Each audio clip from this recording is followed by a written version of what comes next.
নবীজি দৌড়াইয়া সাহাবীদের কাছে গিয়া দেখে সাহাবীদের শরীরে এখনো আঘাতের চিহ্ন আছে। ওই যে 13 বছর নবীর সাহাবীরা মাইর খাইছে গো, এখনো সাহাবীদের শরীরে জখম রয়ে গেছে, আঘাতের চিহ্ন এখনো আছে। পেটে খাবার নাই, শরীরে আঘাতের চিহ্ন, অস্ত্র নাই, যুদ্ধ করার জন্য যুদ্ধের পোশাক নাই। নবী সাহাবীদের দিকে তাকাইয়া চোখের পানিগুলো ছেড়ে দিয়া বলে, সাহাবীরা শুন, মদিনার মধ্যে কিছুক্ষণের ভিতরে আবু জাহেলের নেতৃত্বে 1000 সৈন্যবাহিনী আসবে আমাদের সঙ্গে যুদ্ধ করার জন্য। সাহাবীরা রে, আমি তোদের সঙ্গে পরামর্শ করতে চাই, বলো না তোমরা কি আমার সঙ্গে যুদ্ধের ময়দানে টিকে থাকবা? তোমরা কি যুদ্ধের ময়দানে আমার সঙ্গে থাকবা? নবীজি কান্দে আর সাহাবীদেরকে বলে, কিন্তু নবীও ভিতরে ভিতরে কষ্টে আছে। কেমনে রে আমার এমন সাহাবীদের সামনে গিয়া যুদ্ধের কথা বলি, যাদের নাই কোনো অস্ত্র, নাই পেটে খাবার, নাই যুদ্ধের পোশাক, নাই তরবারি। আরেক জায়গায় আইসা আমরা আশ্রয় নিছি, এতগুলা সৈন্যের সঙ্গে কেমনে যুদ্ধ করব? এরপর সাহাবীদের মন পরীক্ষা করার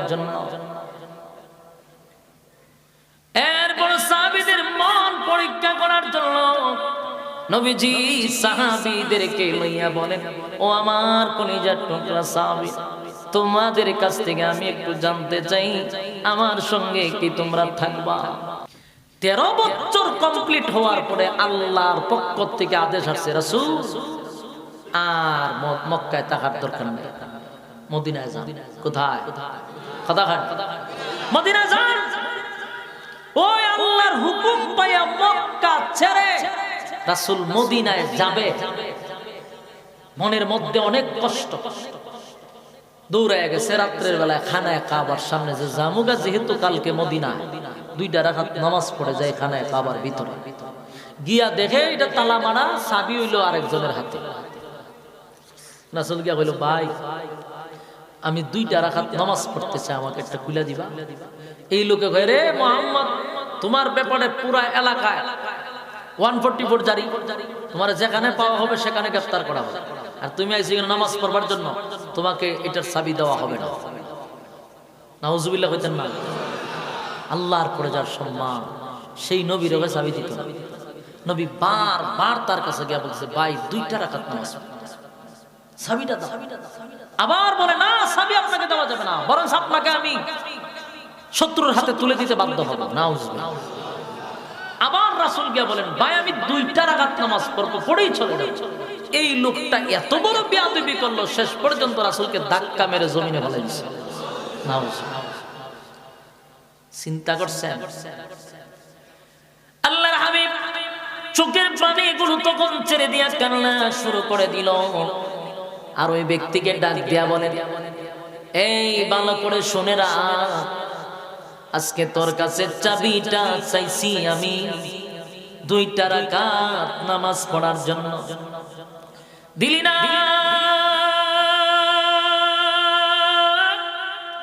2 রাকাত নামাজ পড়ার জন্য চাবিটা আমি নবীর হাতে দিলি না। আমার বাবার বিটা, আমার দাদার বিটা, জন্মভূমি মক্কা ছেড়ে রে আমি মদিনায় চলে যাব, আর তোদের এখানে আসবো না। কিন্তু চাবিটা তুই আমাকে দিলি না। খানায় কাবার ভিতরে 2 রাকাত নামাজ পড়বো, মালিকের কদমে সাজদা দিব, চাবিটা দিলি না।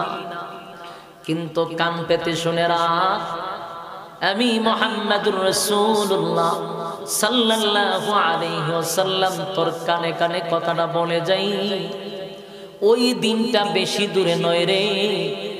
এমন একটা দিন আসবে, তুই আমার হাতে চাবিটা দেওয়ার জন্য পাগল পাগল হইয়া পিছনে দৌড়াইবি। সুবহানাল্লাহ।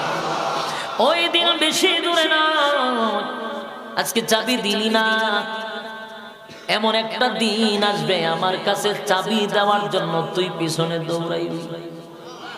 নবীজি চোখের পানি গুলো ছেড়ে দিয়া কানলে, মক্কা থেকে আবু বকরকে সফর সঙ্গী বানাইয়া মদিনার দিকে চলে যায়। কিছুক্ষণ যায় আর বারবার খানায় কাবার দিকে নবী ফিরে ফিরে তাকায়। হায় রে খানায় কাবা, যেই কাবার দিকে তাকাইয়া কিবলাতে আমরা নামাজ পড়ছি রে, খানায় কাবার ভিতরে নামাজ পড়ছি। আল্লাহর পয়গম্বরের ভিতরে এত কষ্ট, বাবার বিঠা দাদার বিঠা ছেড়ে মক্কা ছেড়ে মদিনায় চলে যাচ্ছিল। মদিনায় চলে যাওয়ার পরে লম্বা ঘটনা, মদিনায় যখন চলে গেল, মদিনায় যাওয়ার পরে বেশি দিন না, একটা বছরও ভালো করে হয় নাই, এক বছরও হয় নাই, এক বছর হয় নাই। মক্কার শীর্ষ সন্ত্রাস আবু জাহেল ঘোষণা দিল যে আব্দুল্লাহ পুত্র মুহাম্মদ মক্কা ছেড়ে মদিনায় চলে গেছে। সেখানে গিয়া যদি ইসলাম প্রচার করে তার দল শক্তিশালী হয়ে যায়, তার জনসংখ্যা যদি বেড়ে যায়, একটা সময় মক্কায় এসে সে হামলা করবে। তাই আমরা তার দল বড় করার আগেই তার উপরে আমরা হামলা করব। নাউজুবিল্লাহ। চিন্তা করেন, যেই জন্মভূমি রাসূল ছেড়ে গেল, মায়ের খাইল এক চাটিয়া 13টা বছর, প্রতিবাদ পর্যন্ত নবী করল না, চোখ রাঙ্গাইয়া কোনদিন নবী তাকাইল না।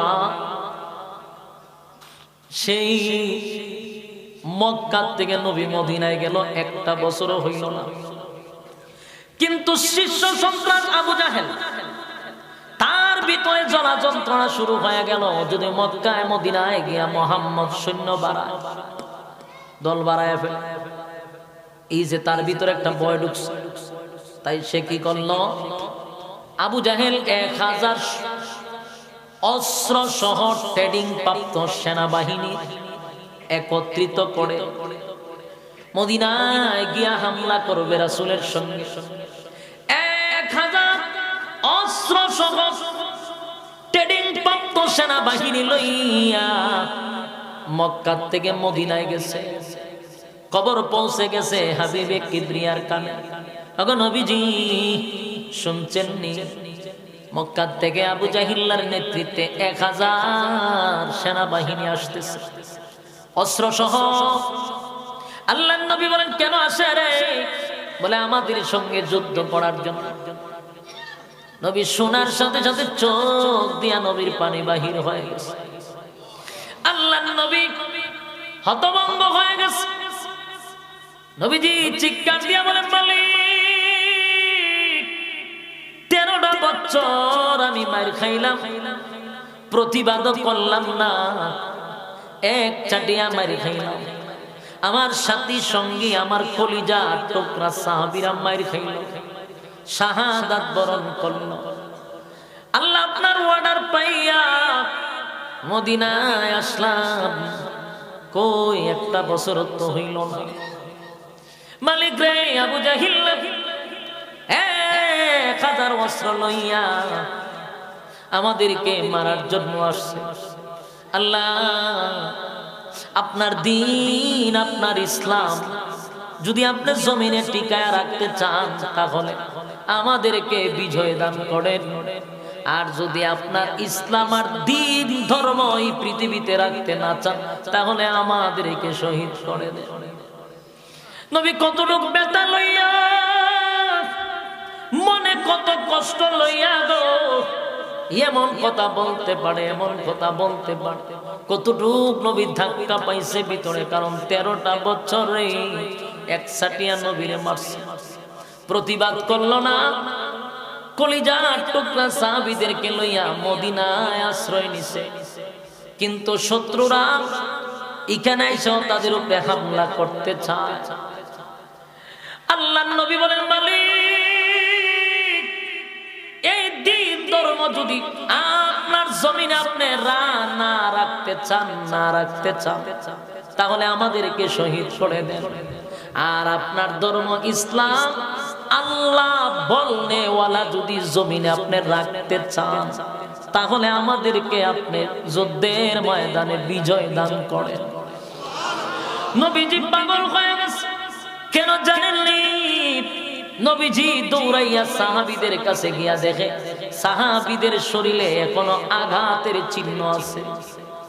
ওই যে 13 বছর নবীর সাহাবীরা মাইর খাইছে গো, এখনো সাহাবীদের শরীরে জখম রয়ে গেছে, আঘাতের চিহ্ন এখনো আছে। পেটে খাবার নাই, শরীরে আঘাতের চিহ্ন, অস্ত্র নাই, যুদ্ধ করার জন্য যুদ্ধের পোশাক নাই। নবী সাহাবীদের দিকে তাকাইয়া চোখের পানিগুলো ছেড়ে দিয়া বলে, সাহাবীরা শুন, মদিনার মধ্যে কিছুক্ষণের ভিতরে আবু জাহেলের নেতৃত্বে 1000 সৈন্যবাহিনী আসবে আমাদের সঙ্গে যুদ্ধ করার জন্য। সাহাবীরা রে, আমি তোদের সঙ্গে পরামর্শ করতে চাই, বলো না তোমরা কি আমার সঙ্গে যুদ্ধের ময়দানে টিকে থাকবা? তোমরা কি যুদ্ধের ময়দানে আমার সঙ্গে থাকবা? নবীজি কান্দে আর সাহাবীদেরকে বলে, কিন্তু নবীও ভিতরে ভিতরে কষ্টে আছে। কেমনে রে আমার এমন সাহাবীদের সামনে গিয়া যুদ্ধের কথা বলি, যাদের নাই কোনো অস্ত্র, নাই পেটে খাবার, নাই যুদ্ধের পোশাক, নাই তরবারি। আরেক জায়গায় আইসা আমরা আশ্রয় নিছি, এতগুলা সৈন্যের সঙ্গে কেমনে যুদ্ধ করব? এরপর সাহাবীদের মন পরীক্ষা করার জন্য, এরপর সাহাবীদের মন পরীক্ষা করার জন্য নবীজি সাহাবীদেরকে লইয়া বলেন, ও আমার কলিজার টুকরা সাহাবী, তোমাদের কাছ থেকে আমি একটু জানতে চাই, আমার সঙ্গে কি তোমরা থাকবা? খলিফাতুল মুসলিমিন উমর ডাক দিয়া বলেন, হাবিব, ওগো আল্লাহর পয়গম্বর, চিন্তার কোনো কারণ নাই গো।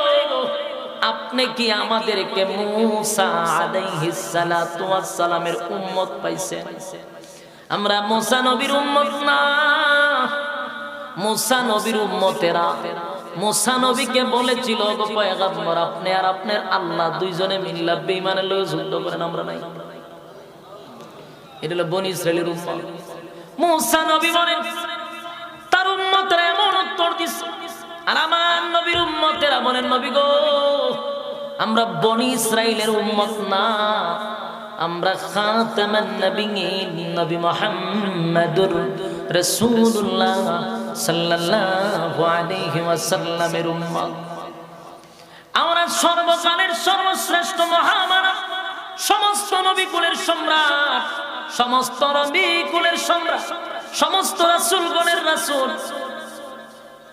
মুহাম্মদুর রাসূলুল্লাহ সাল্লাল্লাহু আলাইহি সাল্লামের উম্মত। আপনি চিন্তা করবেন না, আপনি শুধু অর্ডার দেন, আমাদের যা আছে সব লই আমরা লাম্ব। আমরা আপনার সামনে থাকব, পিছনে থাকব, ডাইনে থাকব, বামে থাকব। জীবন থাকতে গো নবী আপনার শরীরে একটা তীর লাগতে দিব না।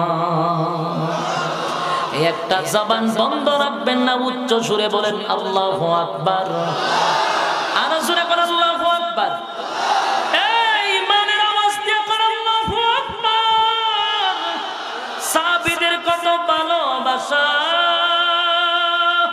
পয়গম্বরের প্রতি এত ভালোবাসা, এত ভালোবাসা, জীবন দিব কিন্তু আমরা ঈমান দিব না। আপনার ডাইনে থাকবো, বামে থাকবো, সামনে থাকবো। ওগো নবীজি, যত তীরের আঘাত আছে বুকটা সামনের দিকে দিয়ে রাখবো, একটার পর একটা তীরের আঘাত বুকে লাগবে, আপনি নবীর শরীরে পড়তে দিব না। নবীজি সাহাবীদের কথা শুইনা কলিজাটা বড় হয়ে গেছে। এরপর ভিতরে ভিতরে নবীর ভিতরে কষ্ট রে, আমার সাহাবীরা তো আমারে ভালোবাসা, আমার সাহাবীরা তো আমারে ভালোবাসা আবেগ লইয়া বক্তব্য দিছে, কিন্তু আমি বিবেক দিয়া তাকাইলে দেখা যায় তরবারি নাই, যুদ্ধের পোশাক নাই, পেটে খাবার নাই, শরীরে আঘাতের চিহ্ন। কেমনে গো যুদ্ধের ময়দানে তারা টিকে থাকবে? নবীর ভিতরে শান্তি নাই, দৌড়ায় দুইটা হাত আল্লাহর দিকে উঠায়া বলেন, মালিক আমার বহু কষ্টের সাহাবী, আমার বহু কষ্টের এই হাতে গড়া সৈনিক। আল্লাহ 13টা বছর মার খাইছি, কত মায়ের আমি সহ্য করছি গো। আমার সাহাবীরা কত মার খাইলো, কত নির্যাতন সহ্য করলো। আল্লাহ আমার কলিজার টুকরা সাহাবীরা হিম্মত করছে যুদ্ধের ময়দানে দাঁড়াবে। আমি তো দেখি আমার সাহাবীদের পোশাক নাই, তরবারি নাই, কেমনে গো বেঈমানের সামনে দাঁড়াইব। আল্লাহ আমার সাহাবীদেরকে সাহায্য করো মালিক, আমার সাহাবীদেরকে ছেড়ে দিও না। দুইটা হাত প্রথম রাসূল কিতাবের মধ্যে লেখে দুইটা হাত এইভাবে ছিল, কিছুক্ষণ পরে নবীর হাত আরো উপরে উঠে গেছে। কানতে কানতে কানতে নবী বেহুশের মতো হয়ে গেছে। মালিক রে, আমার কলিজার টুকরা সাহাবীরা, আমার এত কষ্টের সাহাবী, আমি দিনের দাওয়াত দিয়ে দিয়ে মায়ের খাইতে খাইতে খাইতে 313 জন সাহাবী রেডি করছি। আল্লাহ যুদ্ধের ময়দানে যদি যায়, যদি আমার সাহাবীরা শাহাদাত বরণ করে, এই জমিনে আল্লাহ বলনেওয়ালা কেউ থাকবে না।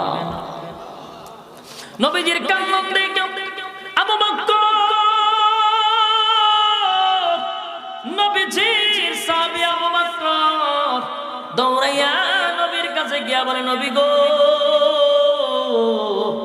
কান্দেন না, কান্দেন না গো নবী, আপনার কান্না বরদাস্ত করতে পারি না, আপনি কান্নলে সহ্য করতে পারি না গো নবী, কান্দেন না।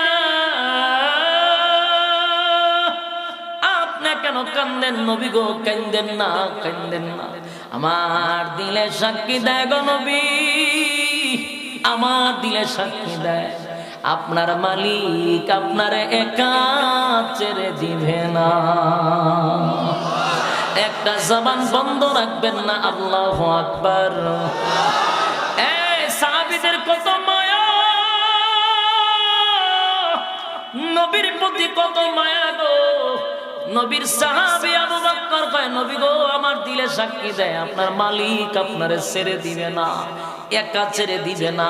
কিন্তু নবীর কান্না থামে না, বারবার বলে, মালিক এই জমিনে যদি তুমি তোমার দিন টিকায় রাখতে চাও, এই জমিনে যদি আল্লাহ বলনেওয়ালা রাখতে চাও, তাহলে এই যুদ্ধের ময়দানে আমি কি করব তুমি বলে দাও। কারণ আমার তো মাত্র 313 জন, তাদের 1000, তাও অস্ত্র আছে, আমার অস্ত্র নাই। আল্লাহ নবীর কাঁদতে কাঁদতে কাঁদতে নবীর দাড়ি মোবারক বিজে বিজে মুক্তার দানার মতো চোখের পানি পড়তেছিল। সাথে সাথে জিবরাইল নবীর সামনে হাজির। জিবরাইল এসে বলে, হাবিব, ও আল্লাহর পয়গম্বর, কান্দেন না, কান্দেন না, আল্লাহ আপনার জন্য সুসংবাদ পাঠাইছে। সুবহানাল্লাহ। আল্লাহ নবীর উদ্দেশ্য করে বলে, এখন নবীজি 40 বছর আপনি চুপ থাকছেন আমি আল্লাহর অর্ডারে। বলুন চুপ থাকছে কার অর্ডারে? 40টা বছর নবী আদেশ করে নাই, নবী নিষেধ করে নাই, আল্লাহর হুকুমে। এরপরে 13 বছর নবী গো আপনি মাইর খাইছেন আমি আল্লাহর অর্ডারে। আমি আপনাকে বলছি প্রতিবাদ করবেন না, করবেন না, করবেন না, মার খাইতে থাকেন, মার খাইতে থাকেন। একের পর এক সাহাবীরা মার খাইছে রে, রক্তাক্ত হইছে, প্রতিবাদ করছে না, চোখরাঙ্গায়া তাকাইছে না, এক চাটিয়া খালি মার খাইল। এরপর আল্লাহ বলেন, নবী গো মার খাওয়ার পরে আমি আল্লাহ আপনাকে অর্ডার দিলাম, আর মক্কায় থাকবেন না, মদিনায় চলে যান। আপনি মদিনায় যাচ্ছেন, এটাও আমি আল্লাহর অর্ডারে আসছেন। সব জায়গায় আমি আল্লাহর অর্ডার মানলেন। এবার আমি আল্লাহর কাছে দরখাস্ত করছেন, আমি আল্লাহ আপনাকে একা ছেড়ে দিব না। আল্লাহ বলে, হাবিব 13 বছর মারি খাইছেন, মদিনায় আসছেন 1 বছর হয় না। আবু জাহিল্লা তার গোষ্ঠী লইয়া, সেনাবাহিনী লইয়া আপনারে দুনিয়াতে সরায়া দেওয়ার জন্য, ইসলাম দুনিয়া থেকে বিলীন করে দেওয়ার জন্য তারা চক্রান্ত করছে, সৈন্য লইয়া হাজির হইছে। শুনে রাখবেন, এখন যে তারা আসছে এটারে কয় গায়ে ফাড়া দিয়া ঝগড়া। কথা কই না, এটারে কয় গায়ে ফাড়া দিয়া ঝগড়া। এটা কি কয়? আপনারা নরসিংদী, এটা কোন থানা পড়ছে? রায়পুরা। এটা আপনারা বালা করে মারামারি লেগে আপনার এক নাম্বার। আপনারা রইল ব্রাহ্মণবাড়িয়া। তাহলে এই রায়পুরা তো মারাত্মক ডেঞ্জারাস, আর হইলে আমাদের ব্রাহ্মণবাড়িয়া। তাহলে গায়ে ভাড়া দিয়া ঝগড়া খারাপ, এটা আমার শিখানে লাগতো না, আপনারা এমনি জানেন, ঠিক নেই? 13 বছর মার খাওয়ার পরে এখন তারা মদিনায় সাবার মারতে চায়, এটা গায়ে ভাড়া দিয়া ঝগড়া। আল্লাহ তখন অর্ডার দিছে, গায়ে ভাড়া দিয়া যারা ঝগড়া করতে চায় এদেরকে ছেড়ে দিবেন না। বহুবার মার খাইছেন, প্রতিবাদের কথা আমি নিষেধ করছি। গায়ে ভাড়া দিয়ে যেহেতু ঝগড়া করতে চায়, এখন আর ছেড়ে দেওয়া যাবে না। যতগুলো আসবে আপনার যা কিছু আছে তা নিয়ে মাঠে নামেন, আর যেটারে পাবেন সেটারে কুবাইবেন, ইচ্ছা মতে কুবাইবেন। আমি আল্লাহ আপনাকে সাহায্য করব। সম্মানিত শুধু ইসলামে খালি মায়ের খাওয়া আছে না মার দেওয়া আছে? কথা কেন না দিই? সকল ওয়াজ ভাল লাগে, যখন সব ওয়াজ শুরু হয় তখন হয় হুজুর দিয়ে অন্যদিকে যাবে। তোমার গেলু যতক্ষণ আছে তুমি ওয়াজ যতটুকু বুঝো, এরপরে তোমার আর গেলু নাই, এরপরে তুমি আর ওয়াজ বুঝো না। তোমার ওয়াজ বুঝাই তো কেনা? তোমার মাথা যতটুক তুমি ওয়াজ বুঝো ততটুক, এরপরে তোমার মাথায় আর কাজ করে না। কারণ নাস্তিকতা দিয়ে তোমার মাথা ভরপুর করে রাখছে, এরপরে তোমার ওয়াজ ভালো লাগবে কেমনে? এই জন্য বুঝার দরকার, ইসলাম শুধু মায়ের খাওয়াটাকে সমর্থন করে না, মায়ের দেওয়া সমর্থন করে। তবে হ্যাঁ, ইসলাম গায়ে পাড়া দিয়ে ঝগড়া করে না। কেউ যদি বারবার গায়ে পাড়া দিয়ে ঝগড়া করতে চায়, তাকে ছেড়ে দেওয়ার নাই, ইচ্ছা মতে সাইজ করে দেওয়া, ইচ্ছা মতে সাইজ করে দেওয়া, ঠিক কিনা বলেন? সম্মানিত শুধু আল্লাহর রাসূল বলেন, আপনাকে একচাটিয়া 13 বছর মারছে, এখন আবার গায়ে ফাড়া দিয়ে ঝগড়া করতে ছাইড়া দিতেন কেন? ধরেন তাফা দিয়া। রাসূল কয়, আল্লাহ আমার সৈন্য নাই, মাত্র 313 জন, কেমনে ধরব? আল্লাহ হয় কত লাগবো কোন? সুবহানাল্লাহ। কত লাগবো কোন? সৈন্য আমি পাঠাবো। সুবহানাল্লাহ। আল্লাহ কয় 1000 মালাইকা পাঠাবো। রাসূল কয় 1000 না আরো বেশি দেন। আল্লাহ কয় 2000 পাঠাবো। রাসূল কয় 2000 না আরো দেন। আল্লাহ কয় 3000 কয় না আরো দেন। আল্লাহ কয় 5000 দিলাম। সুবহানাল্লাহ। 5000 মালাইকা পাঠাইছে। ইসলামের প্রথম যুদ্ধ শুরু হয় বদরের যুদ্ধ। ইতিহাস এই যে কইলাম, এই ইতিহাস আগে বই পুস্তকে পাওয়া যেত। দুঃখের বিষয়, এখন এই ইতিহাস বাদ দিয়া ব্যাঙের গল্প পাওয়া যায়। ব্যাঙ কেমনে লাফায় আমার বাচ্চারা এখন শিখতেছে, শিখতেছে। কপাল খারাপ, উন্নতির জোয়ার এখন ব্যাঙ শিখতে হয়। আগের শিক্ষানীতির মধ্যে সাহাবীদের ইতিহাস থাকতো। যাই হোক, তো এই বদরের যুদ্ধে 1000 অস্ত্র নিয়ে তারা আসছে। আল্লাহ 5000 মালাইকা দিছি, মাঠে লামে কাজ শুরু করে। মাথার পাগড়ি সব সময় মাথায় রাখবেন না, মাঝে মধ্যে মাথার পাগড়ি মাথায় বাঁধতে হয়। সময় মতে কোথায় বাঁধতে হয়? ফিলিস্তিনের উপরে একের পর এক ইসরায়েলরা যখন আক্রমণ শুরুই করছে, একটা পর্যায়ে ফিলিস্তিন মাথার পাগড়ি এখন মাথায় বাঁধছে। কথা এখন ঠিক? এতদিন খালি একচাটিয়া মার খাইছে, এখন শেষ পর্যন্ত পিঠ যখন দেয়ালে লাগছে, ফিলিস্তিন জেগে উঠছে, মাথার পাগড়ি মাথায় বাঁধছে। এখন ইসরায়েল যদিও ধ্বংস করতেছে, কিন্তু খবর হইতেছে, এখন খবর হইতেছে যেইভাবে আমেরিকা আফগানিস্তানের উপরে আক্রমণ করছিল, তারা দল বল লইয়া ঢুকছিল। আফগানিস্তান যখন মাথার পাগড়ি মাথায় বাঁধছে, তো এখন আর লাল চামড়া কুত্তাগুলি 20টা বছর পর্যন্ত তাদের সঙ্গে লড়াই করে লেজ গুটাইয়া পালাইতে বাধ্য হয়েছে। ঠিক কিনা বলেন? বাধ্য হয়েছে পালাইতে। ঠিক আল্লাহর জাতের কসম, ইসরায়েল একটা সময় লাল চামড়া কুত্তা আমেরিকার মতো পালাইতে বাধ্য হবে ইনশাআল্লাহ। এই দিন বেশি দূরে নয়, পালাইতে বাধ্য হবে। ইসলামের এক বিশাল বিজয় অপেক্ষা করতেছে। আলহামদুলিল্লাহ। এটা ইমাম মাহদির মাধ্যমে হোক, ইমানদার মুমিনের মাধ্যমে হোক, ইনশাআল্লাহ বিজয় আমাদের হাতেই আসবে। কথা কয় না? সম্মানিত শুধু রাসূল যখন সাহস পাইছে 5000 ফেরেশতা পাঠায়, রাসূলের আর কোনো কষ্ট আছে? মনটা বইরে গেছে। আল্লাহ কয় আমি আছি আপনার সাথে, এখানে আর কোনো সমস্যা আছে? রাসূল কয় আমার সাহাবীরা তোমরা কতজন? 313 জন। তো তরবারি লো, কিন্তু 313টা তরবারিও নাই। কোন কিতা করতে? অনেকের হাতে খেজুরের ডাল। কিসের ডাল? যেখানে অস্ত্র দরকার এখানে অস্ত্র নাই, খেজুরের ডাল। চিন্তা করেন, রাসূল কয় লামা মাঠে।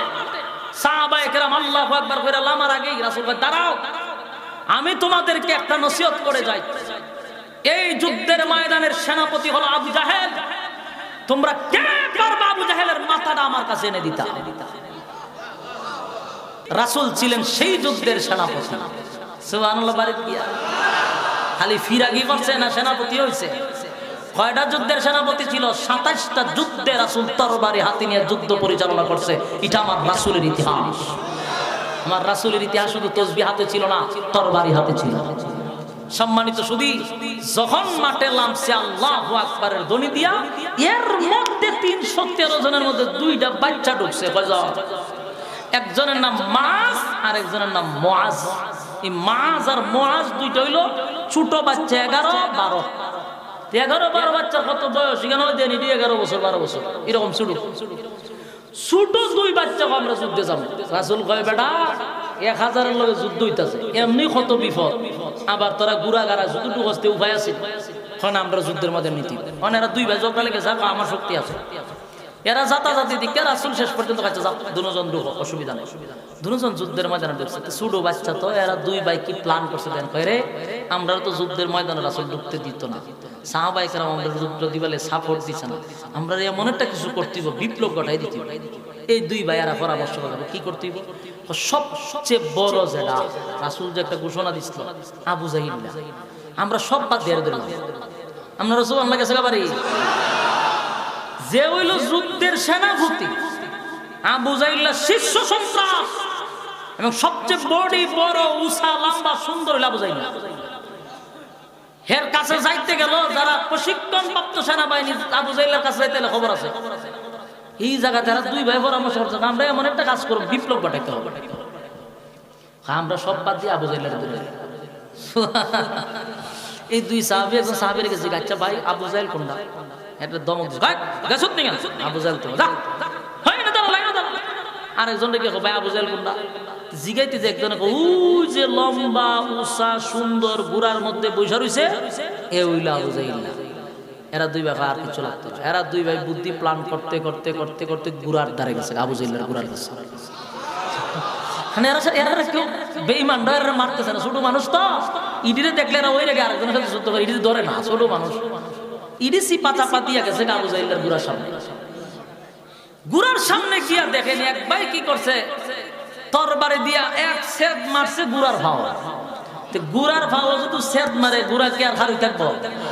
গুড়া গেছে ফইরা আবু জাহিল উপর থেকে এইভাবে পড়ছে, পড়তে একবার আল্লাহু আকবার হয়ে গর্দনাত মেরে দিছে। একটা জবান বন্ধ রাখবেন, আল্লাহু আকবার, আর রাসূল বলেন আল্লাহু আকবার, ঈমানে আওয়াজ দিয়ে বলেন আল্লাহু আকবার। মারছে কোথায়? গর্দানে মাইরা দিছে। আল্লাহু আকবার কয় পড়তে দিরি গর্দনাত মেরে দিতে দিরি নাই। চিন্তা করেন এত বড় তলোয়ার 1000 বাহিনীর সেনাপতি আবু জাহিলের গর্দনাত 11 বছরের মাঝে মেরে দিছে। যেই মারছে গলা তো শেষ, ফইরা এইভাবে লটকাইতেছে শেষ। 2 ভাই কুশির ছুটে যখন দৌড় দিছে, এক বেঈমানের দিকে এক ভাইয়ের হাতের মধ্যে তরবারি দিয়ে মেরে দিছে। ছোট ভাইয়ের হাতটা কেটে এইভাবে ঝুলে গেছে। এই হাত যে ঝুলছে তার ইমানি জজবা এত বেশি, এদিকে তাকাইবার সময় নাই, দৌড়তেছে রাসূলের কাছে গিয়ে কয় আমরা আবু জাহিলের মেরে লাইছি। রাসূল ডেকে আমরা আবু জাহিলের মেরে লাইছি। রাসূলেরা 2 জনের কাছে কই কি তাকো ঘটনা কি আসলে সত্য? কয় দেখেন তরবারির মধ্যে রক্ত। হে কয় হুজুর আমি মারছি, আমার তরবারির মধ্যে আবু জাহিলের রক্ত। হেই সাহাবী আরেকজন কয় আমার এটার মধ্যে রক্ত। রাসূল 2 সাহাবী 2 তরবারি নিয়ে দেয়, একটার মধ্যে গুড়ার রক্ত, একটার মধ্যে আবু জাহিলের রক্ত। রাসূল বলবে যে তুমি হয়তো আবু জাহিলরে মারছো, তুমি হয়তো বা গুড়ারে মারছো। এর মধ্যে জিবরাইল আইছে। সুবহানাল্লাহ। জিবরাইল আইছে, হুজুর সাবধান, এই কথা কইেন। এই কথা কইেন না যে হ্যাঁ মারছে না, হ্যাঁ মারছে, কইবেন দুজন মারছে, নাহলে বেজার হবে। রাসূল কহ তোমরা দুজনের মধ্যে আবু জাহেল আছে, টেনশন নাই, দুজনই মারছে। এর মধ্যে এখানে কিতাবে লেখছে এরা দুইজন তার গর্দনার মধ্যে কূপ দিছে, ঠিক সেদ দিছে, কিন্তু গর্দনা আলাদা করছে। আরেক সাহাবী আয়েশা দেখে আবু জাহেল অত বড় সেনাপতি, হেদি মাটির ফিরে লড়ে, কি রে তুই না সেনাপতি, অত পাওয়ার লই আইছত মক্কাতে, তুই লড়াছড়া করস না? ওরে আমার এমন জায়গা চাইজ করছে, গলাটা ওই অর্ধেক কর, নালে আমার বাক কর, আমি আর ভাবতেছি না। তখন একজন সাহাবী এর বুকের উপর উঠছে, উঠটা গলা যখন জবাই করে, এর কত অহংকার আছে না, বাচ্চা খারাপ, গলা তো খাটবেই, তুই তো একটা গুলাম, তুই তো বালা জাতের মানুষ না, গুলামের ঘরের গুলাম, আজকে নিকৃষ্ট একটা মানুষ আমার গলা কাটতেছস, বালা মানছে কাটতো, তাও তো বালা আছে, এইখানে তাই কেউ অহংকার দেখাইতেছে যে সাহাবী মারছে, তুই তো গুলাম বংশের, তুই আমার গলা কাটতে আইছস। আচ্ছা হুন, খাটবে যখন অসুবিধা না, আমার একটা আবদার রাখ। বলে কিতা? বলে আমি তো নেতা আসলাম, আমার গলাটা একটু লম্বা করে খাট, যাতে মাঝে দেখলে বুঝে আমি যে নেতা আসলাম। চিন্তা করছে এর অহংকার তরবারির তলে থেকেও আছে, লম্বা করে কাটিস যাতে আমার দেখলে মানছে কয় আমি নেতা আসলাম। এই সাহাবী আর মাথা লইয়া রাসূলের সামনে দাঁড়াইছে, সুবহানাল্লাহ। এখন গঠন হইল এত সাহাবী থাকতে আবু জাহেলের দুই ছোট বাচ্চাকে মারছে। তার কারণ হলো আবু জাহেল অহংকার নিয়া, গরিমা তাকব্বুরি নিয়া মক্কার থেকে আসছিল, যে মুসলমান মাত্র হাতে গোনা কয়েকজন, সবগুলারে মাটির সাথে মিশাইয়া আমরা জয় করে মক্কায় ফিরে আসবো। তার পুরা কলিজায় ছিল অহংকার। আল্লাহ বড় কোনো যোদ্ধার সাথে তারা যুদ্ধ করতে দেয় নাই, ছোট্ট মাসুম বাচ্চা দিয়া তারা শেষ করে ছেড়ে দিচ্ছে। তার অহংকারকে মাটির সাথে মিশাইয়া দিছে, সুবহানাল্লাহ। লম্বা ঘটনা, আপনারা আমার সব সময় গাইলিছেন আগে, আমার আইনা 2 ঘন্টা বয়া, তুই আমার মেজাজ এমনি হিট থাকে সব সময়, একবারে তুক্কারও মেজাজ হয়ে গেছেন গা, যেটা ভাষা প্রকাশ করার মতো না। কিন্তু আমরা আইছি মেহমান হিসাবে, মেজাজ গরম হইলে আমরা নরম দেহে একটা হাসি মারে, আসলে হাসি উঠে না, কাতকুতানি নিজে দিয়ে হাসি তুলা, ভিতরে কিন্তু গুসা, কিন্তু উদু দিয়ে হাসি তুলাই কেড়ে গুসা ভিতরে আসে, এটা পাবলিককে বুঝাইতে পারি না। আমার একের আমরা 2 ঘন্টা বয়ে রাখছেন। কালেকশন মাদ্রাসার অবশ্যই দরকার, কতক্ষণ ঠিক নেই। এই যে আপনারা আমার দাওয়াত দিয়ে আনছেন, আপনারা কি লস হয়েছে? আশরাফিরারে দাওয়াত দিয়া জীবনে কমিটির কোনোদিন লস হয়েছে একটা ইতিহাসও নাই। আপনারা স্বীকার করলে করেন, না করেন। এই যে এত বিরোধিতা আমরার বিরুদ্ধে, মাহফিল কমে গেছে, কথা হয় না, কমে নাই। বরং যারা আমাদেরকে দাওয়াত দিয়া নেয়, এরা আগামী বছর আবার দাওয়াত দেওয়ার জন্য বাড়িতে যায়। তার মানে এরা জিগায় লস হয়েছে, লস না হয়েছে, ডাবল লাভ হয়েছে।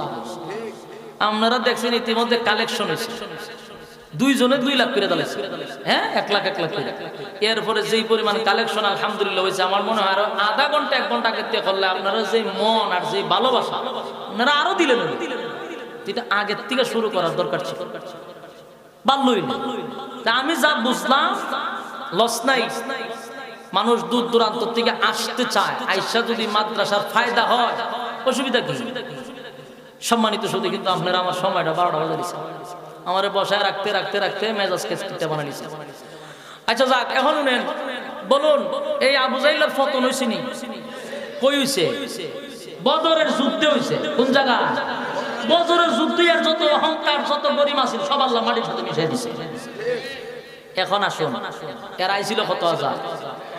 জুড়ে কয় না, 1000 অস্ট্রেলিয়া যখন এরা যুদ্ধ নামছে, সাহাবায়ে কেরাম বলে মেসা যুদ্ধে আল্লাহু আকবার কইয়া খালি তরবারি এইভাবে দেয়, এমনে দেয়ালে কুবা শামসুর মতো কুবাইছে, কুবা শামসুর সমানে কুবা। তেহারা বেঈমানরা যুদ্ধের ভিতরে ঢুকে ও মা করে তো দুইকে দৌড় মারে, টুসা টুসি হারা খাইতে মানছে জিগা ঘটনা কি? তার ভিতরে যাই আবার দৌড় মারস করে তো বাইরে বাইরে। হেরা তো 313 জনতে, তোরা এতজন কি এইভাবে দৌড়াইতেছ করে পলায়ন করতেছস কেন? ঘটনা কি? ভাই আমরা দেখছি তরবারি তুলে একটা, উপর থেকে লামে 70টা। সুবহানাল্লাহ। এই দৃশ্য দেখে সারা আসমানে খালি তরবারি আর তরবারি। এই দৃশ্য দেখে আমরা ভয়ে জান বাঁচাইতে চাই। বাবা তোর কুত্তা সামলা, জান বাঁচাই আগে। বেঈমানটা জান বাঁচাইবার লাগে দৌড়। কারণ যেই পরিমাণ তরবারি দেখছি মাত্র 313, খেজুরের ডাল আছে কয়েকশো, কিন্তু তরবারি তো তুলছে একটা লামে দিয়ে 70টা।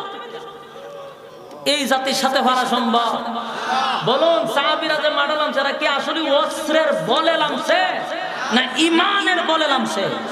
সাহায্য করছে কে? তরবারি নামে 70টা এরা পলায়ন করতে বাধ্য হইছে, আর অসংখ্য বেঈমানগুলিরে সাহাবীরা জাহান্নামে পাঠাইছে। এই সর্বপ্রথম বদরের যুদ্ধে রাসূল বিজয় হয়, আল্লাহ বিজয় ঘোষণা দিয়ে দিয়েছে। সুবহানাল্লাহ। এরকম একটা দুইটা না, অসংখ্য যুদ্ধ হইছে, এরপর থেকে শুরু হইছে। একটা যুদ্ধেও সাহাবায়ে কেরাম হারে নাই, আল্লাহ প্রত্যেকটা বিজয় দান করছে। উহুদের যুদ্ধের ক্ষেত্রে আপনারা শুনছেন একটা দুর্ঘটনা ঘটছিল। এই দুর্ঘটনাটা ঘটছে শুধু কথা না শোনার কারণে, রাসূলের কথা না শোনার কারণে দুর্ঘটনাটা ঘটছিল। এটা লম্বা ঘটনা। রাসূল বলছিল তাদেরকে যে এই জায়গা থেকে তোমরা সইরো না, এরা সইরা গেছে। এরপর একটা দুর্ঘটনা ঘটছে, কিন্তু প্রতিটা যুদ্ধে সাহাবায়ে কেরামদেরকে আল্লাহ বিজয় দান করছে। সুবহানাল্লাহ। লম্বা ঘটনা। এরপর আসে যুদ্ধ তো অনেকগুলো হইতেছে, সবগুলো মুসলমানরা বিজয়। 7 বছর, কত বছর না, সরি 6 বছর, 6 বছর মক্কা থেকে আসা 6 বছর হয়ে গেছে মনে করে। এর ভিতর অনেক যুদ্ধ হয়েছে, সবগুলা যুদ্ধে মুসলমানরা বিজয়ী। 6 বছর পরে রাসূল একদিন স্বপ্নে দেখতেছে, সজাগ না স্বপ্নে, স্বপ্নে দেখতেছে সব সাহাবীদেরকে লইয়া রাসূল গেছে মক্কায়, গিয়া এখানে হজ করছে। হজ কইরা রাসূল সাল্লাল্লাহু আলাইহি সাল্লাম এখান থেকে সাহাবীদেরকে নিয়ে আবার সুন্দরভাবে শান্তিভাবে মদিনায় আবার আসছে। সকালবেলা সাহাবায়ে কেরামদের ফজরের পরে রাসূল বলতেছে, শোনো আমি তো একটা স্বপ্ন দেখছি। বলে কি দেখছি? তোমরা সবাই মিলে মক্কায় গিয়ে হজ করছি, আবার আমরা খুব শান্তশিষ্টভাবে নিরাপদভাবে মদিনায় আসছি। উমর রাদিয়াল্লাহু তাআলা দাঁড়ায়, হুজুর আমরা মক্কা ছাইরাছি, নিজের ভিটা বাড়ি ছাইরাছি 7 বছর, 6 বছর হয়ে গেছে, মনে অনেক কষ্ট, নিজের ভিটা বাড়িটা আবার দেখতে পারতাম, খানায় কাবা যেতে পারি না, জিয়ারত করতে পারি না, আমার মনে অনেক কষ্ট। আপনার স্বপ্ন তো আর স্বপ্ন না, আপনার স্বপ্ন তো ওহী। সুবহানাল্লাহ। আপনার স্বপ্ন কি? সুতরাং আপনি যেহেতু স্বপ্নে দেখছেন, সুন্দরভাবে গেছি, আবার নিরাপদ আয়া বসছে, তাহলে আমরা জানি আমরা মক্কা সব সাহাবায়ে কেরামরে লইয়া রাসূল 1400 সাহাবা, সুবহানাল্লাহ, আছেনি নারী পুরুষ ভেড়া বকরি সব লইয়া মক্কায় গেছে হজ করতে। ওই যে স্বপ্ন দেখছে সাহাবীরা লইয়া মক্কার দ্বার প্রান্তে, মক্কা থেকে প্রায় 19 কিলোমিটার দূর হইল হুদাইবিয়া নামক একটা জায়গা।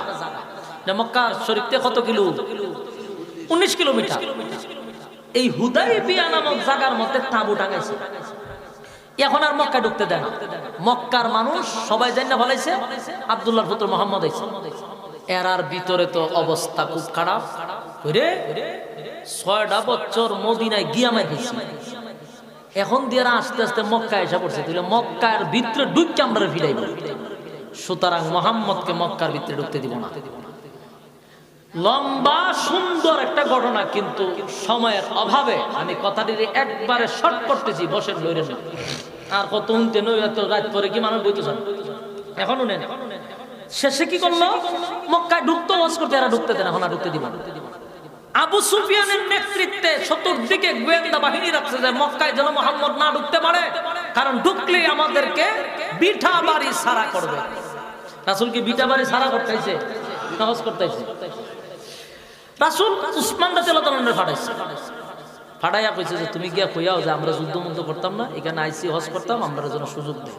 উসমান রাদিয়াল্লাহু তাআলা এর আগে বুঝা যায়, কইও আমরা যুদ্ধ করতে আসছি, আইসি হজ করতাম, আমরা সুযোগ দাও, কোনো অসুবিধা নেই। হেরা করছে কি? উসমান রাদিয়াল্লাহু তাআলা বন্দী করে রাখছে, বন্দী করে লিখছে। আর এখান থেকে এক লোক গিয়া রাসূলকে জানাইছে আপনার উসমানকে তারা হত্যা করছে। যেই কইছে হত্যা করছে, রাসূল সাল্লাল্লাহু আলাইহি সাল্লামের চেহারার রং পরিবর্তন হয়ে গেছে। রাসূল এখন আর বসে থাকা নাই, রাসূল লাফ দিয়া দাঁড়ায় গেছে। দাঁড়ায় এখন, সাহাবায়ে কেরামরা, আমি এই মুহূর্তে খবর পাইছি আমার উসমানকে নাকি তারা হত্যা করছে। যদি তারা হত্যা করেই থাকে, আমি স্পষ্ট এখনো না, যদি হত্যা করেই থাকে তাহলে আমিও ঘোষণা দিলাম তোমরা আমার সঙ্গে কারা কারা উসমানের রক্তের প্রতিশোধ নিতে চাও, আমার সঙ্গে বায়াত গ্রহণ করো। সুবহানাল্লাহ। এই হলো বায়াতের সূচনা। কি তার সূচনা? বায়াতের। এই বায়াতকে কেন্দ্র করে আমরা এখন বানাইছি ফির মুরিদির বায়াত। কিসের বায়াত? এখন এই ফির মুরিদি দিয়া গুরু খাসি আর চাইলে ডাইলে কিছু এই যে বায়াত, আরে বায়াত যে রাসূল গ্রহণ করছিল এটা ছিল রক্ত দেওয়ার বায়াত। বায়াত কিসের বায়াত ছিল? রক্ত দেওয়ার বায়াত ছিল। রাসূল বলেছিল কারা কারা উসমানের রক্তের প্রতিশোধ নিতে চাও, আমি রাসূলের সাথে বায়াত গ্রহণ করো। সেদিন সাহাবায়ে কেরাম বায়াত গ্রহণ করছিল। কিছু মুনাফিক তাদের সঙ্গে গেছিল বটে, কিন্তু বায়াত গ্রহণ করে নাই। স্পষ্ট মুনাফিক ধরা পড়ে গেছে যারা মুনাফিক। তো এই বায়াত ছিল রক্ত দেওয়ার বায়াত। আর এখন যে বায়াত ওইটা হলো ডাইলে ছাইলে খিচুড়ি বানাইবার বায়াত। বায়াত গ্রহণ করছে সাহাবায়ে কেরামরা সবাই তরবারি নিয়ে প্রস্তুত, যা কিছু আছে নিয়ে প্রস্তুত উসমানের হত্যার প্রতিশোধ নেবে।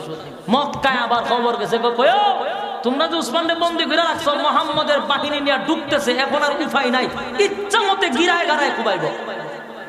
আবু সুফিয়ান যদি ঢুকে মক্কা অস্তিত্ব রাখতো না, কারণ আগে মায়ের খাইয়া টের পাইছে, তখন ঠিক মায়ের খাইয়া ইচ্ছা মতো টের পাইছে। আমেরিকা যেমন আফগানিস্তানের সাথে লাগিয়ে টের হয়েছে যে সব বনার মাথা একবার ডুবাইছে, কিন্তু আর বাইরেও খরণ জানা ভিতরে ডুবানি যায় না।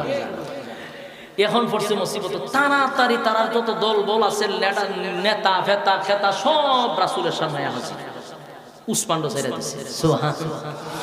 উসমান রাদিয়াল্লাহু তাআলা আয়েশা পড়ছে, রাসূলের তার রাগ নেই, কারণ রাসূল তো যুদ্ধ করতে আসছে না, আসছে উমরা করতে, হজ করতে, আর রাগ নেই। এখন রাসূলের সামনে এরা এখন কেন আসছে? আমরা উমরা করতে আসছি, হজ করতে আসছি। এরা হজ করতে পারতেন না তো কেন? কোন আমরা দিতাম না। কেন দিবা না? আমাদের কিছু চুক্তি আছে, আমাদের কিছু যুক্তি আছে, চুক্তি আছে, আমাদের সাথে আপনাদের বসতে হবে। আসলে অসুবিধা নাই, বললাম কি আমাদের কিছু শর্ত আপনাদের মানতে হবে, তুইলে আমরা আপনাদেরকে ঢুকতে দিব। আসলে বলো কি শর্ত? এক নম্বর হলো আপনাদের মধ্যে আর আমাদের মধ্যে কোনো যুদ্ধ চলবে না 10 বছর। কত বছর? যুদ্ধ বিগ্রহ বন্ধ, কোনো যুদ্ধ নাই আপনাদের সাথে, আমরা সাথে। রাসূল জান মাইনা নিলাম। 2 নাম্বার হলো এই বছর আপনারা হজ করতে পারতেন না, আগামী বছর আয়া করবেন, এই বছর করতে দিব না। চিন্তা করছে কত বড় ফাজিল। রাসূল কাচ্চা জান মাইনা নিলাম। সাহাবায়ে কেরাম সব কইলে কিতাব আমি কিসের মাইনা নিতেছে? এরা যা কয় আপনি মাইনা নিতেছেন বড় না কিতাব। আমরা যে হজ করতাম এরা আপনারা এই বছর হজ করতে দিত না, আমরা এখন মাইনা নিলাম রে কোনটা? কিন্তু সাহাবায়ে কেরাম রাসূলের উপর দিয়ে কথা বলতে পারতেছে না, কিন্তু এরা অবাক হয়ে গেছে রাসূল এটা কি করতেছে।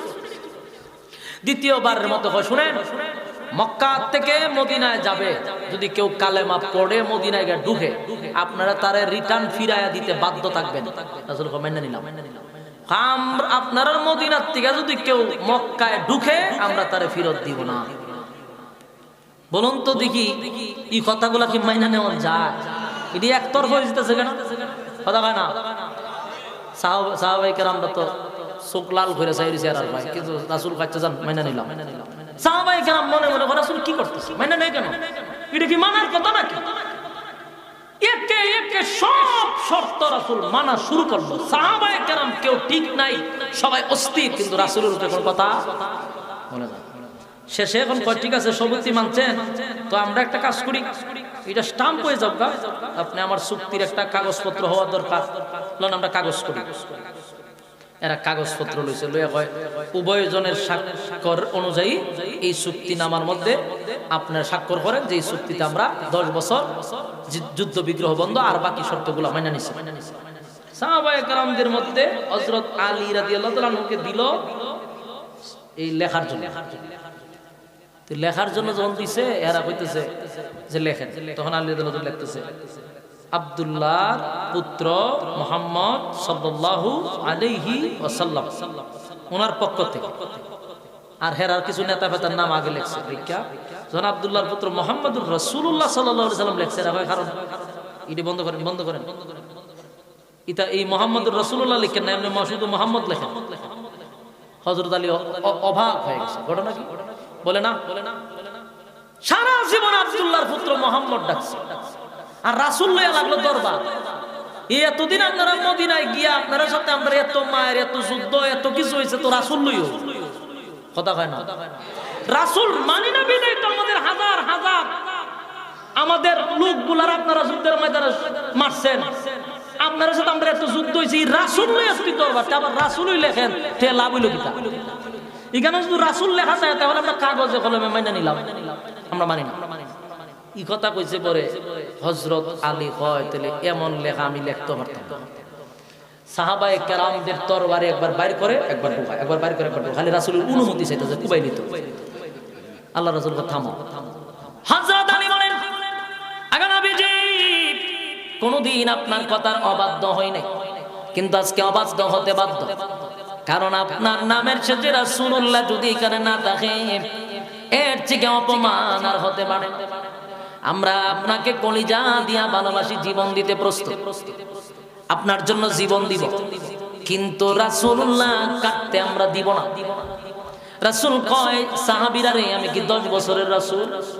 কাগজপত্রে চুক্তি হলো 10 বছর, আমি কি 10 বছরের রাসূল? আমি তো কিয়ামত পর্যন্ত রাসূল। 10 বছরের রাসূল কাগজে থাকলেই কি না থাকলেই কি? আল্লাহর নবী কলম নিয়া রাসূল শব্দটা কেটে দিছে, সব সাহাবীদের কলিজাটা ফেটে কান্না শুরু করে দিছে। হযরত ওমর বলেন, নবী গো অনুমতি চাই, অনুমতি চাই, সবগুলার গর্দান ওড়ায়া দিব, একবার শুধু অনুমতি দেন। রাসূল কো অনুমতির দরকার নাই, লোক আমরা জায়গা মদিনা জায়গা তাড়াতাড়ি লোক তাড়াতাড়ি গুরু টুরু ইয়ানো সব করে খাইয়া লো জায়গা। নবীর উপর দিয়ে কথা বলতে পারে না, বুক ভরা বেদনা লইয়া মদিনার দিকে যখন সাহাবায়ে কেরাম যাইতে লাগলো, সব সাহাবীদের চোখের মধ্যে পানি, কলিজা ভরা বেদনা। যেই নবীর জন্য জীবন দিতে প্রস্তুত, যেই নবীর জন্য 60 বছর ধরে খানায় কাবা দেখি না, বিটা বাড়ি সারলাম, ধর্ম সারলাম, সব সারলাম, জীবন দিলাম, এই নবীর নামের শেষে রাসূলুল্লাহটা আমাদেরকে উপস্থিত রেখে কেটে দিল, এর থেকে কষ্ট আর কিভাবে সইব? বনের মধ্যে বেদনা লইয়া, বুক ভরা কষ্ট লইয়া মদিনার দ্বার প্রান্তে গেছে, সব সাহাবীদের মধ্যে কষ্ট। মদিনার দ্বার প্রান্তে যেহেতু গেছে, আল্লাহ এমনই সূরা ফাতাহ নাজিল করে দিয়েছে। মুজা আপনার সামনে সূরা ফাতাহ পড়ছি, এই সূরার শেষ অংশ আগে নাজিল হইছে।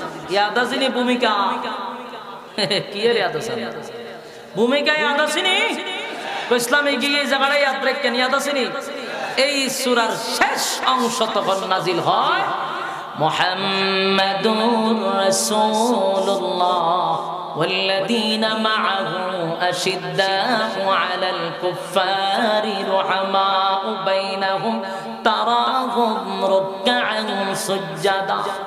محمد رسول الله آيات نازل হয়েছে, সুবহানাল্লাহ বলেন।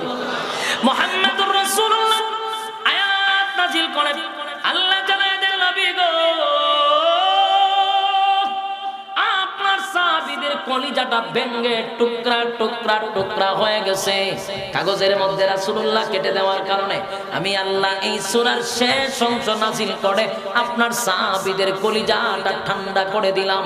কারণ কাগজে লেখা ছিল 10 বছরের চুক্তি, রাসূল লেখাটা 10 বছর থাকতো, আর আমি মহাগ্রন্থ আল কোরআনের মধ্যে মুহাম্মাদুর রাসূলুল্লাহটা লিখে দিছি, কিয়ামত পর্যন্ত রাসূল থাকবে।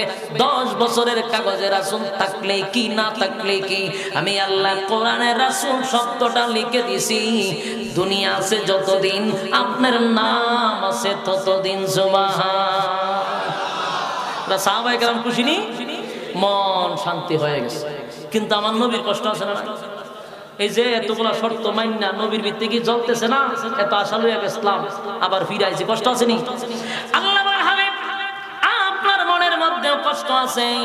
এই সূরার প্রথম অংশ নাযিল হয়েছে রাসূলকে সান্ত্বনা দেওয়ার জন্য, ইন্না ফাতাহনা লাকা ফাতহাম মুবিনা সূরা নাযিল হয়ে গেছে। আল্লাহ হাবিব মনের মধ্যে কষ্ট, বড় আশা লইয়া গেছিলেন, কিন্তু আপনি ফিরে আসেন মনের মধ্যে অনেক কষ্ট, চুক্তিগুলা মেনে নিছেন, শর্তগুলা মেনে নিছেন। আপনি শর্ত মেনে নেওয়ার কারণে আমি আল্লাহ ঘোষণা দিলাম আপনাকে আমি প্রকাশ্যে বিজয় দান করেছি। সুবহান। লম্বা ঘটনা। এই সূরা ফাতাহ নাজিল হয়ে হুদায়বিয়ার সন্ধিকে কেন্দ্র করে বিস্তারিত।